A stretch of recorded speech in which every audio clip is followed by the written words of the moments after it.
bom dia para você. Pode chegar, você é mais do que bem-vindo. Nós estamos ao vivo, 8 horas 31 minutos pelo horário de Brasília. E vamos juntos começar esse dia bem informados. A partir de agora, você confere as notícias do Brasil e do mundo desta sexta-feira, dia 19 de maio. Vamos então ao cardápio de notícias de hoje. Cúpula do G7 começa a se reunir com o Brasil entre convidados e guerra na Ucrânia em foco.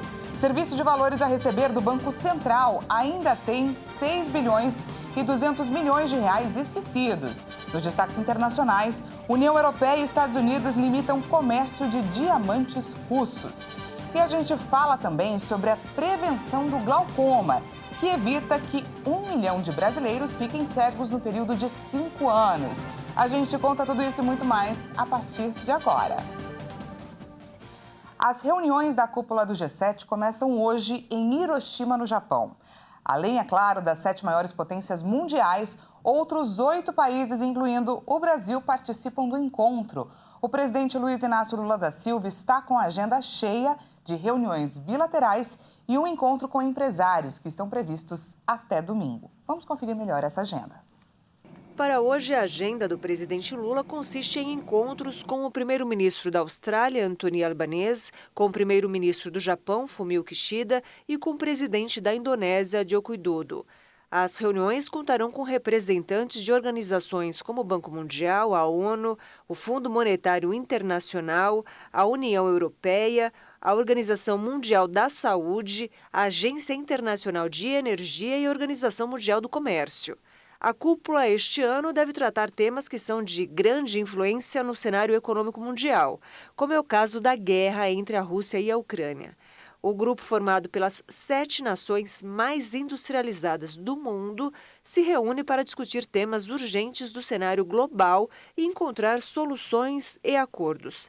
Este ano, Brasil, Austrália, Comores, Ilhas Cook, Índia, Indonésia, Coreia do Sul e Vietnã foram convidados para participar das reuniões e eventos.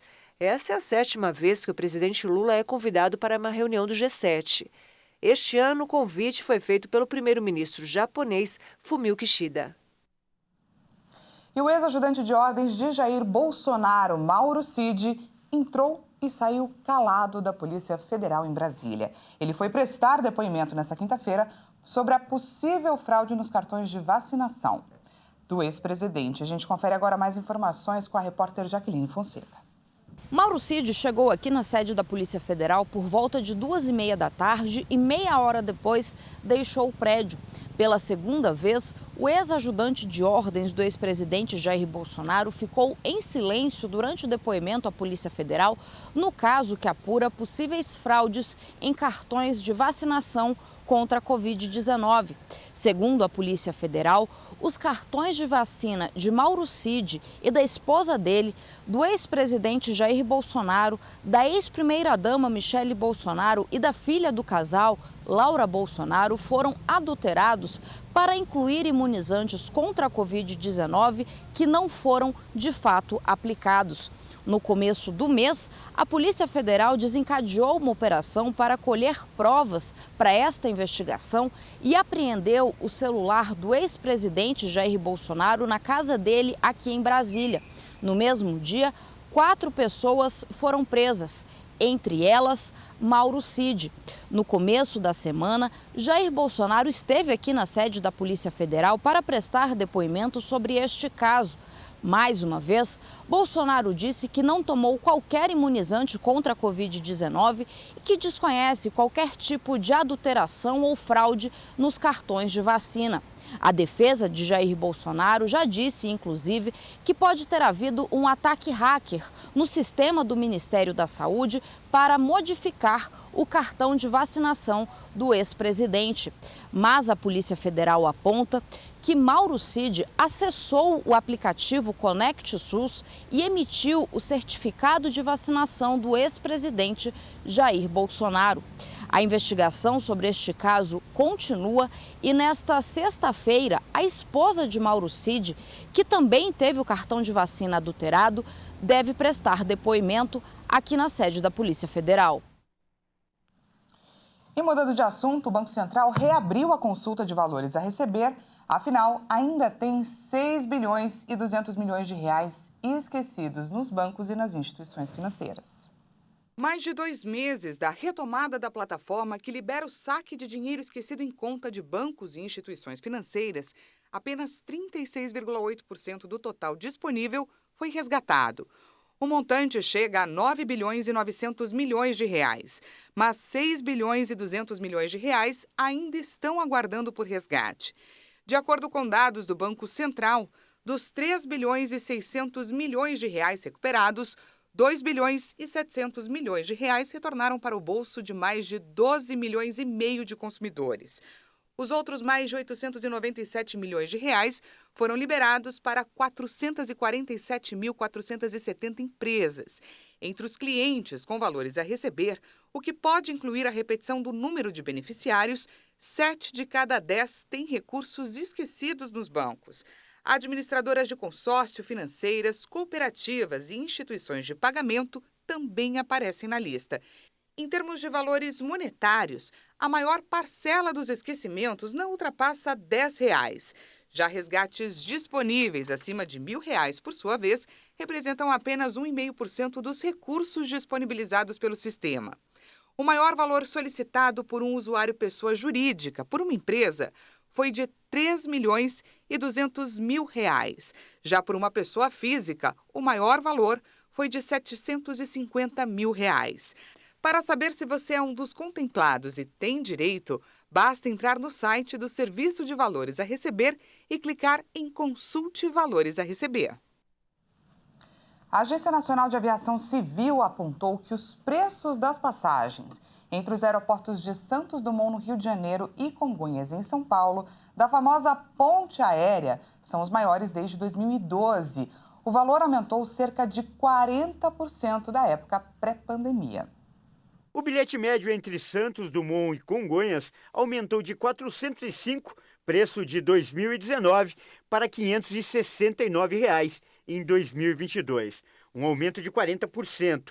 No trecho inverso entre o aeroporto paulistano e o do Rio, o valor subiu 37% no mesmo período, de R$ 403 para R$ 553 reais. A ponte aérea Congonhas-Santos Dumont-Congonhas é a rota mais movimentada do Brasil em número de passageiros. Em 2023, o preço médio continua elevado para a rota. Em fevereiro de 2023, o valor registrado em média foi de R$ 446 reais, o maior desde 2016. Janeiro de 2023 teve o maior valor desde 2014, com passagem podendo custar R$ 490 reais. Muito afetados pela pandemia, os aeroportos de Congonhas e Santos Dumont ainda tentam se recuperar no cenário econômico. Na mesma proporção que os preços das pontes aéreas sobem, a procura diminui. As empresas que fazem o trajeto terrestre tiveram aumento na procura, cerca de 27% a mais, ou seja, 2 milhões de passageiros em 2022, enquanto em 2019 esse número era bem menor, 1 milhão e 600 mil. O consumidor brasileiro mudou a tática. Ele está adiando as compras nos grandes supermercados para esperar a queda nos preços. A expectativa é conseguir comprar mais daqui a algum tempo com o mesmo montante de dinheiro.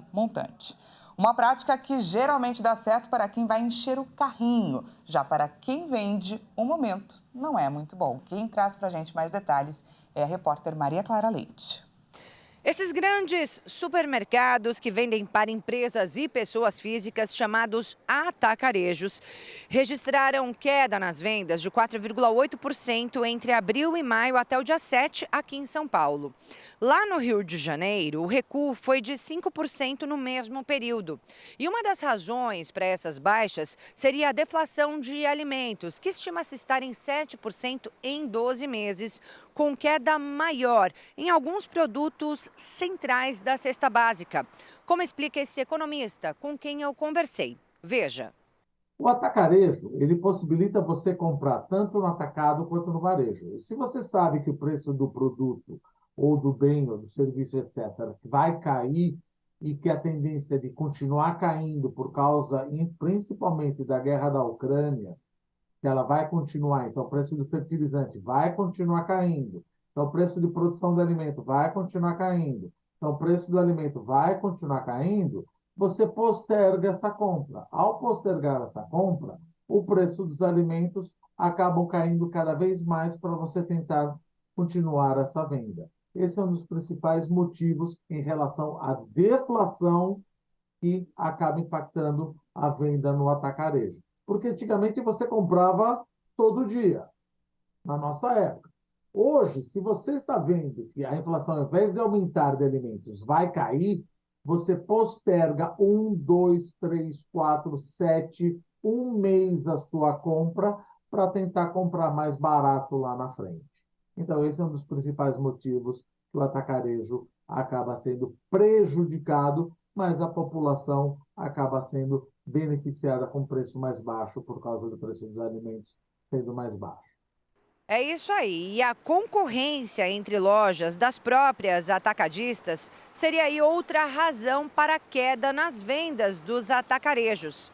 Hoje, no Brasil, há mais de 2.000 estabelecimentos com esse perfil. E veja a seguir, União Europeia e Estados Unidos limitam o comércio de diamantes russos.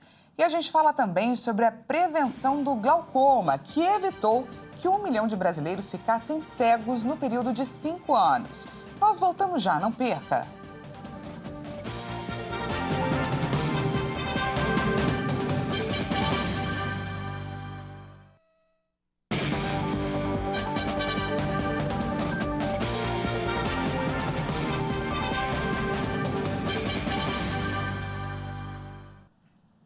Seja bem-vindo mais uma vez, nós estamos de volta ao vivo, 8 horas 44 minutos pelo horário de Brasília, e voltamos com os destaques internacionais.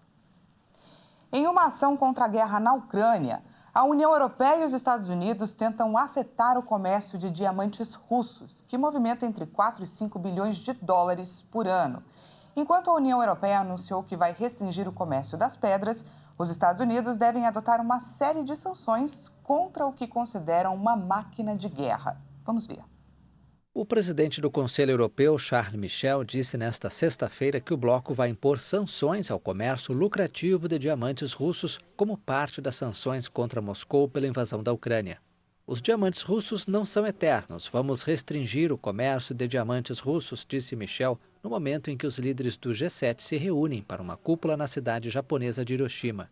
Mais cedo, o Reino Unido havia anunciado sanções contra o setor de mineração russo, com proibições à importação de alumínio, diamantes, cobre e níquel. O comércio de diamantes russos está avaliado entre 4 e 5 bilhões de dólares anuais, quantia equivalente a entre 20 e 25 bilhões de reais. O setor é uma importante fonte de receitas para o governo russo.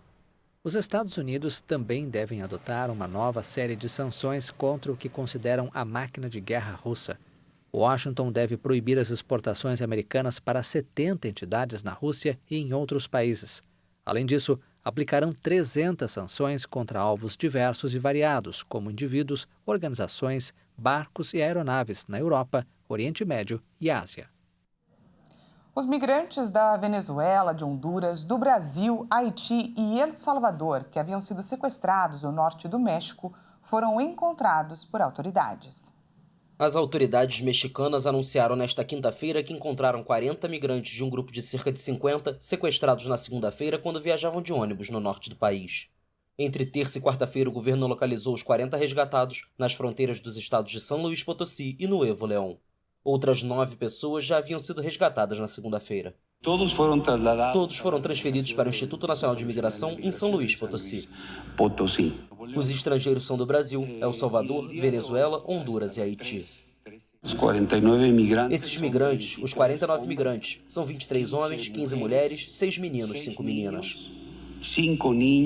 De acordo com as autoridades de Nuevo León e a empresa de transporte, cerca de 50 migrantes embarcaram no ônibus em Tapachula, no estado de Chiapas, sul do país, porta de entrada para migrantes sem documentos que cruzam o México a caminho da fronteira com os Estados Unidos. Eles foram sequestrados perto da cidade de Matehuala, em São Luís Potosí, quando o ônibus era abastecido. As autoridades continuam a procurar 2 motoristas que foram raptados com o grupo e outros migrantes que estejam na mesma situação. Ninguém foi detido até o momento. De acordo com a Confederação Nacional de Transportadores, os sequestradores exigiram $1.500, quase R$7.500, por cada um dos reféns. A Suprema Corte dos Estados Unidos evita o debate sobre a lei que protege as empresas tecnológicas. Nessa quinta-feira, a Corte deu uma vitória às chamadas Big Techs. A Suprema Corte dos Estados Unidos deu uma vitória ao Twitter, Facebook e Google nesta quinta-feira, ao decidir que as vítimas de ataques terroristas não podem responsabilizar as redes sociais por publicarem mensagens de apoio ao grupo Estado Islâmico. Os casos contra o YouTube, propriedade do Google, e o Twitter foram vistos como possíveis desafios às proteções legais de que as empresas de tecnologia desfrutam há décadas. Em sua decisão, porém, o tribunal afirmou que os casos não eram passíveis de serem julgados sob o dispositivo legal conhecido como Seção 230, que dá imunidade legal às plataformas ante qualquer conteúdo proveniente de terceiros. Segundo os juízes, as plataformas não ajudaram nem encorajaram os ataques terroristas do Estado Islâmico ao abrigarem mensagens de apoio ao grupo extremista. Atribui-se à Seção 230, que virou lei em 1996, a expansão sem restrições da internet, mas cada vez mais sua contribuição para alguns dos efeitos nocivos das redes sociais é apontada. Sem esse dispositivo, os sites estariam potencialmente sujeitos a processos pelo conteúdo publicado pelos usuários, o que submeteria as discussões espontâneas vistas nas redes a uma moderação muito mais rígida. Após 4 meses sem jogar por conta de uma lesão, o espanhol Rafael Nadal anunciou que não vai disputar o torneio de Roland Garros e acrescentou que vai dedicar o restante da temporada à sua recuperação para voltar em 2024, pois esse será provavelmente o último ano da sua carreira. Um dia triste para os fãs de tênis. Nesta quinta-feira, Rafael Nadal anunciou que não vai jogar este ano em Roland Garros, onde conquistou 14 dos seus 22 títulos de Grand Slams. O espanhol, que completa 37 anos em junho, não compete desde que se lesionou em janeiro, durante o Aberto da Austrália. Não vou estar em Roland Garros, não vou jogar por uma série de meses. E a minha intenção, não sou muito fã de prever o futuro, como sabem os que me conhecem e me acompanham, porque nunca sabemos como as coisas podem acontecer. Mas a minha intenção é que o próximo ano seja o meu último, e que eu possa jogar os torneios que me interessam, para poder dizer adeus aos torneios que eu quero. Eles me marcaram esportivamente, falando durante todos esses anos. Me han marcado deportivamente hablando durante todos estos años. O anúncio da decisão gerou grande expectativa, já que o espanhol estava há semanas em uma luta contra o tempo para poder voltar às quadras, especialmente para o torneio francês, o mais importante do calendário para ele. Em abril, quando anunciou sua desistência do torneio de Madrid, Nadal já havia admitido que a evolução não foi a que em princípio era esperada. Embora as lesões tenham sido uma constante ao longo dos seus mais de 20 anos de carreira de sucesso, os problemas não lhe deram trégua por um ano, começando com o pé e terminando com o quadril, com 2 rupturas musculares no abdômen no verão passado. Até agora, nesta temporada, o espanhol só conseguiu disputar 4 partidas, das quais venceu uma. Os tratamentos contra o glaucoma impediram que 1.300.000 brasileiros ficassem cegos nos últimos 5 anos. A reportagem especial é da Maria Clara Leite. Visão embaçada. Esse foi o sintoma que chamou a atenção do economista Luiz Nelson Porto. Eu imprimi um arquivo e eu percebi que o papel estava muito claro. Aí eu falei para o pessoal da reprografia, falei, olha, usa mais tinta, que vocês estão economizando tinta na impressão.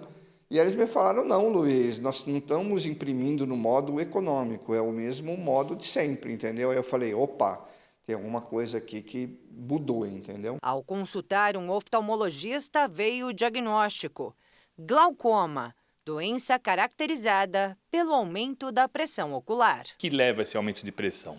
Uma mudança do vascularização do nervo óptico, né, e, consequentemente, um aumento da sua escavação e uma perda do campo visual. Então, essas 3 coisas juntas, né, a pressão, o campo visual e o nervo óptico, a gente examinando, a gente faz o diagnóstico de glaucoma. O distúrbio é a segunda maior causa de cegueira no mundo, de acordo com a Organização Mundial da Saúde, atrás apenas da catarata. Mas a perda da visão pode ser evitada se a doença for descoberta e tratada precocemente. Dados do Conselho Brasileiro de Oftalmologia indicam que de 2019 para cá, tratamentos clínicos e cirúrgicos contra o glaucoma afastaram do risco de cegueira cerca de 290.000 pacientes por ano.